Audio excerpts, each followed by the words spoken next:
Pai ơi zo là son tlang po ta pu tiam zela oma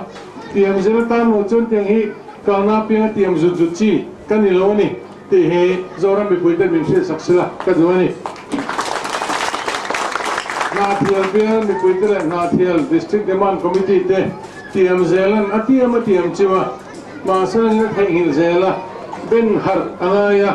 ti chuan ben har turin hala ban ten siama police mangin an noi chu thi sente chhuah ka ni chu tiangin tornuwa khan thu buai te an siam sak chuwa ti chuan chu thu buai chu man zana bazar a hola kan sor khar chuan kan noi bo ha lang ka tia mui to thei pu mi ten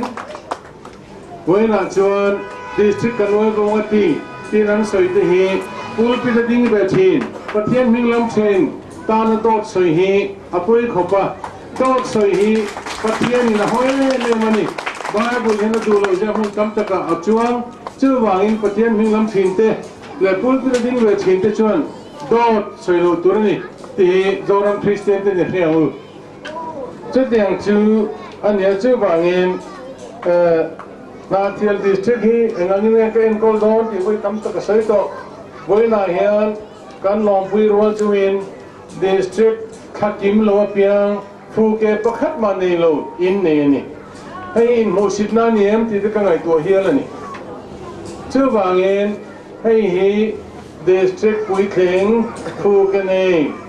district pa ngai thang duang tak asiam tur chuan ka soi to thin angai na hria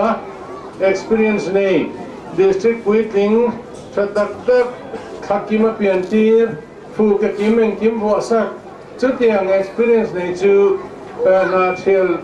bial le south tui pui bial te hian in mamoni ti in riat ka duwa chu tiang mi chu involve nei po ka duwa ni te chuan Hnahthial bial soil division chu mi committee te hi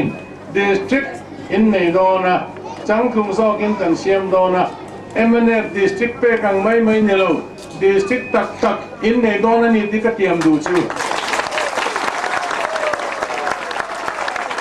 hey chong hi chu tiam zelang in kan tiam veng chu